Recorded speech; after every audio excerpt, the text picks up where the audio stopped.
Hey Guitar fam and friends, what's going on? It's Nate here, and I want to share with you today in this video the one thing you need to start really playing the blues. And this is covered in the Blues Hound course that's coming out very soon in the next week or two in more detail, but I want to give you something that you can use right away here to jump in and start playing the blues. If you feel like, you know, you've been learning all these skills and stuff, you just really don't have a handle still on how to express yourself throughout the 12-bar blues progression in a solo. This is a really easy thing called BB's box, and what I played at the beginning of this video was all based on this BB's box idea. It's just 4 notes with some bends and some slides to play that entire solo that I played. And I think we as guitar players make the mistake of learning, you know, a whole full scales, like a full minor pentatonic scales or minor major scales, and trying to make solos out of them. When you take that approach to it, it's just way too much when you're first starting out. So I want to pare that down and kind of dissolve it even more into number one, just the actual root notes of the chords that you're playing over.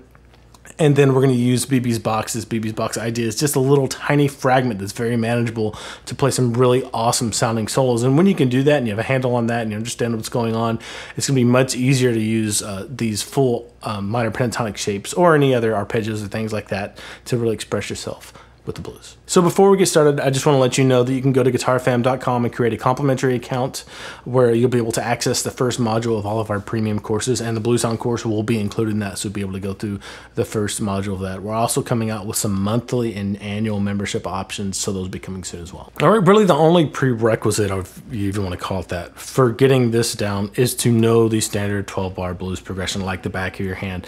And we covered that in the last video on the channel, so if you haven't already gone through and started working on that, or if you don't know the 12-bar blues progression really well and can hear it in your head, go to this video.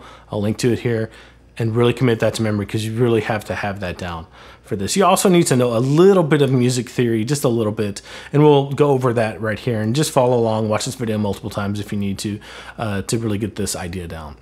So we're going to begin the key of A blues, and the key of A, you can just think about it as A major is spelled A major, B minor, C sharp minor, D major, E major, F sharp minor, and G sharp diminished. So out of those chords, the only ones we're going to be using are the 1, 4, and the 5 for the standard 12-bar blues progression. But it's really important that you know what the 1, 4, and 5 are, or at least you're familiar with what they are throughout the standard 12-bar blues progression. Like, so for example, the first 4 measures are just over a 1 chord. You need to know that, because what we're going to be doing is matching up the numbers of the chords that are going by in the progression with the numbers in this box shape that I'm going to show you. So again, most of us make the mistake, and I did this, so I'm not preaching at you, I'm just telling you my experience and what I've noticed. Most of the guitar players struggle with this. They learn this big scale shape and they don't know what to play. They end up playing,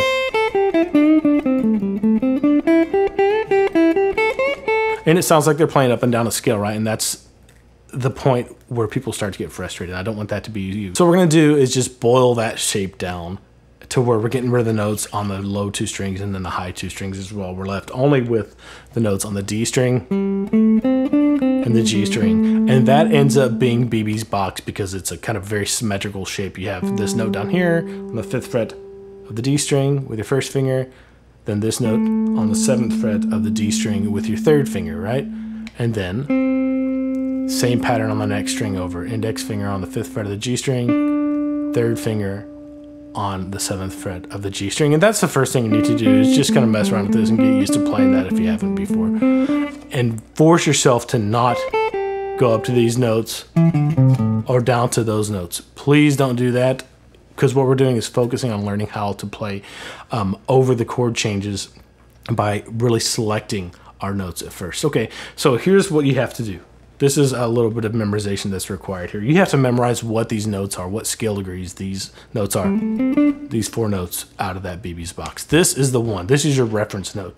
This is your root note. Since we're in the key of A blues, this is an A, okay? So that is your home base. Anytime you get lost, just come back to that A. So that's your 1, your A, okay? This is a lowered 7, 5th fret of the D string, right?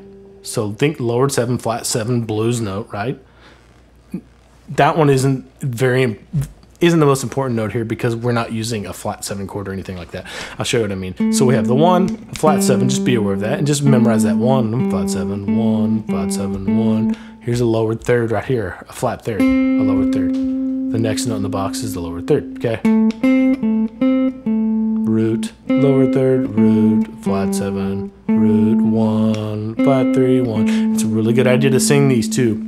That way it'll kind of make that connection between your mind and your hand and the guitar, so you know exactly what sound is going to come out of the guitar whenever you go to play a note out of this shape. And the fact that we're breaking it down into just 4 notes makes it manageable. It's something that you can wield to make some really great music. The last note in the actual box is this note right here. It's a 4, so you need to memorize that that's a 4.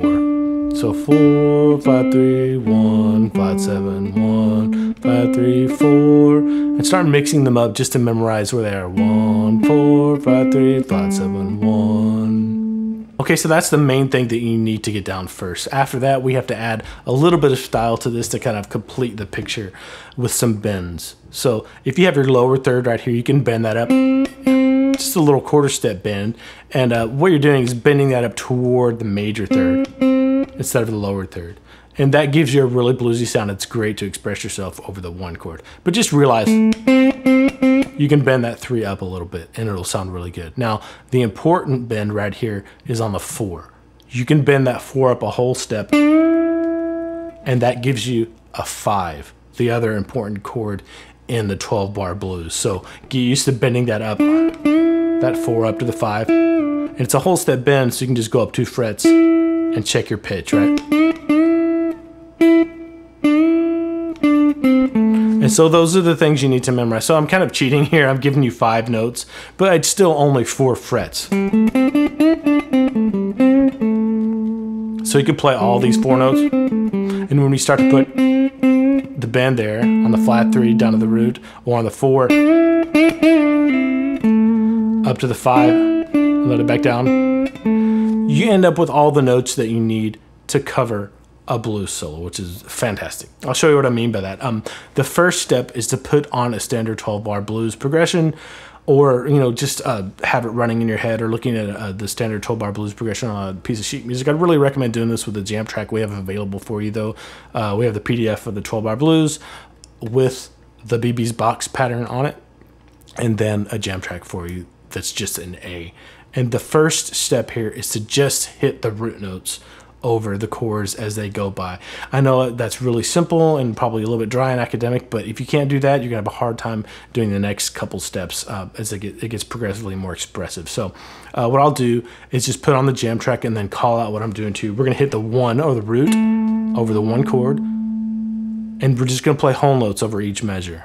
So 1, 2, 3, 4, 1, 2, 3, 4, 1, 2, 3, 4, 1, 2, 3, 4. Now, where's the 4 in here, if you remember? If you don't know it yet, study your box a little more. The scale degrees in there. 4 is right there. 3, 4, 1, 2, 3, 4. Back to the 1 for 2 measures. 1, 2, 3, 4, 1, 2, 3, 4. From there, you have the 5 chord, so you can bend that 4 up to the 5 for 1 measure. 1, 2, 3, 4. Back to the 4. 1, 2, 3, 4. Back to the 1. 1, 2, 3, 4. And then the 5 again. And you can bend it up or slide up. I was doing a lot of sliding in the solo at the beginning, but you can still easily just bend that 4 up to the 5 for the 5 chord. All right, let's do this at 90 beats per minute. And you can look at this as playing like a simple bass line on guitar or something. You're just sticking to the root notes or whatever chord is going by. And this is gonna do something really cool. It's gonna start training your ear to be locked into the root note of whatever chord you're playing over, which will help you a lot when you start to approach this from a more improvisational standpoint. Right? So here you go. 1, 2, 3, 4, 1, 2, ready, go. 1 chord, 2, 3, 4. 1 chord, 2, 3, 4. 1, 2, 3, 4. 1, 2. Here comes the 4. 1, 2, 3, 4. 1, 2, 3, 4. 1, 2, 3, 4. 1, 2. Here comes the 5. 2, 3, 4. 4, 2, 3, 4. Back to the 1. 1, 2, 3, 4. Here comes the 5. Okay, so if that's easy for you, great. We can move on to the next step for this. If that's where you're at right now, it's a little bit tougher for you, stop the video here and just work on that. Now, the next level for this is to just really start and stop whatever phrase you want to play on the root note of whatever chord you're playing. So if you start on the 1 chord, you can go. So I played a tiny little lick. I started on the 1 and I ended on the 1. I just changed the rhythm. So do it again. Here comes the 4 chord.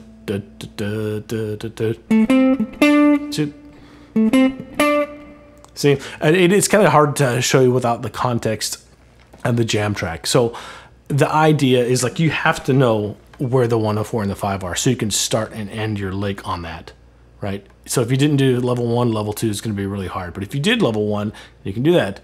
Level 2 is going to be pretty cool because it's up to you. Just get creative. You can use bends. You can not use bends. Keep it as simple as you want. The simpler, the better. Try to use repetition in your solos so it gives it some continuity. And just start and end your phrases and licks on the root note of whatever chord you're playing over. So if you're playing over the 5, start and end on the 5. If you're playing on the 4, start and end on the 4. On the 1, start and end over the 1. So let me put this jam track on and I'll do that. I try to keep it as simple as possible. Sometimes it's really tough to stay on just these because we want to go and play throughout the whole scale. Do your best not to do that and just try to keep it simple, knowing exactly what notes you're ending and starting on. Here you go. 2, 3, 4. 1, 2, 3, 4. 2,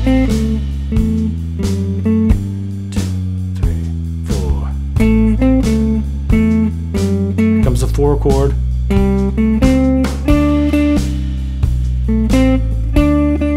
Comes the 1 again. Here comes the 5. 4, 1, 5. Okay. So like you don't always have time to play, say, a big phrase over whatever chord is going by. Sometimes you just have time to hit the root note, and that's totally fine. The main thing that I want you to think about this, or to think of, is starting to hear the notes you're playing over the chords that are going by, and intentionally choosing the notes you're playing instead of just like going through a scale and hoping for the best. Okay, the last level for this is to just play whatever you want. Just make sure you hit 1 root note or a couple root notes of the chord over which you're playing. So I could play, like, that's a lot of what I did at the beginning solo for this. I ended on the root note for the 1. And again, I landed on the 1. Here comes the 4 chord. Now back to the 1. I didn't start on the 1, but I ended on it. Just to lock the listener into what's happening, and then it comes up to the 5. Back to the 4. And then the 1 to 5 change. So all I'm doing is kind of training my ear to go to those notes at least a little bit when the chord is going by. And it may be like really academic and really brainy when you're first doing this, but once you start doing this a lot and practicing it, you won't have to think about it anymore. Your ear will naturally be drawn to those root notes. And I know that's only the root notes of the chords, so it's a very simple way to play over the changes, but it's a great start. And if you can do that and really know what you're doing, then you're going to be in a great position to start playing over more of the chord changes by picking other notes out of the pentatonic scale or using arpeggios or major pentatonics or things like that. But this is the starting point, and it's manageable, right? All right, that's a great place to start, but there's more power to this than you might realize, because I could start here, this A. Wherever you start with your 3rd finger on the lower string is going to be your home base. So what if somebody wants to play in B flat? We're like, well, I'm not familiar with the key of B flat. All you have to do is find a B flat on any string. But we've only done the D string here, so let's stick with that for a second. B flat here, everything stays the exact same. This is your root note. That's your lowered 7. That's your lower 3rd. Here's your 4. Here's your 5.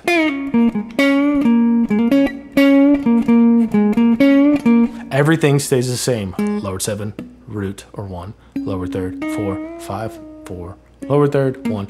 So you can play in any key with this idea. So it's a really good idea to get jam tracks in multiple keys and just work on, let's say I wanted to play in the key of D, all the way up here.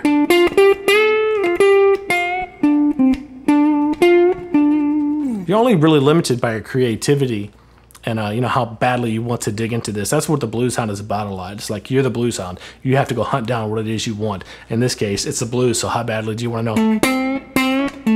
Root, lower third, third, root, right? How badly do you want to be able to use that in your playing? And now here's the other cool thing that can really expand this for you. You can do this anywhere on the guitar. Let's go back to the key of A. As long as you know where your A's are. That root note can be kind of transplanted anywhere on the guitar neck. So I have this A, and that opening lick, I don't remember exactly what it was. It was something like that, and all I was thinking about was BB's box, this one. And then I slid up one fret and then did it again. But all I was thinking is this A with BB's box. And then I come up here to this A, BB's box. And then you can come up here to this A, BB's box. And if you really look at that solo I did at the beginning of the video, those three boxes, and they're all the same boxes. I'm just transplanting from this A to this A to this A. And if you do it on the B string, same thing. Root, lower 7, root, lower third, 4, 5, 4, lower third, root, lower 7, root. Same exact thing. So I'm not really thinking about anything but that one box. But it looks like I'm covering a lot more than I am. And that is way more manageable to me than playing a vertical, like pentatonic box or something like that. And you don't have to memorize where all the intervals are in this major, in this big pentatonic shape, although that is a good thing to do. We do get into that in the Blues Hound as well. But this is something that's really manageable and it's immediate. If you work on this for a few weeks, you're going to be shocked at how well you play the blues and start putting some bend in with it. Now, same thing, I could find an A anywhere. I can find this A on the 12th fret. I can find this A over here. But if you start on, just be aware if you start on the G string with whatever root note you have to go up one fret when you get to the B string just because of the way the guitar is doing. You just have to shift up when you get to the B string. So be aware of that. But you can literally play this anywhere. And these are just fragments out of, you know, the bigger 5 pentatonic shapes. And again, like if I want to play in G, change keys, right? All I have to know is where my G notes are on the guitar, and I'm good to go. I want to do this one. And the thing that I think is really cool about this is when you do this and you're actually picking your notes, it doesn't sound like you're just playing through a scale. It sounds like you're actually saying something.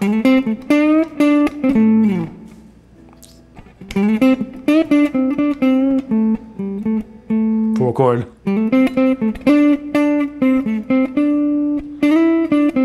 1. 5. 4, 1, right? And you can hear the harmony going by, the chords going by as I did that because I was intentionally hitting those notes.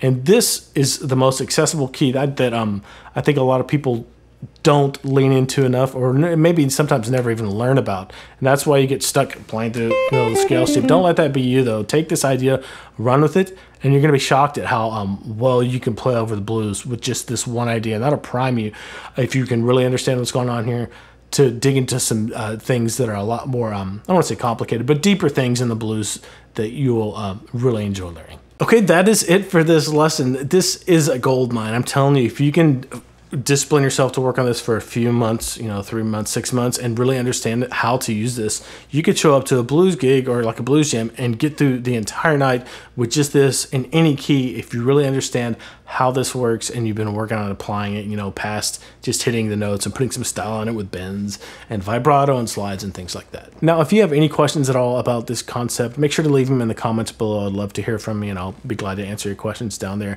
The main thing is just, downloading the jam track, taking it one step at a time. Just hit the root notes at first, and then play a little thing, a little phrase, being sure to hit the root notes of the chords that are passing by, and then just start kind of developing your ear, developing your sensibilities of what to play as far as bends and vibrato and things like that, and you will see it start to take off. And again, if you haven't already, go to guitarfam.com and create your complimentary account. That way you'll be able to go through the first module of all of our premium courses for free, and the Blues Hound course is coming out very soon. That'll be included in that. See you.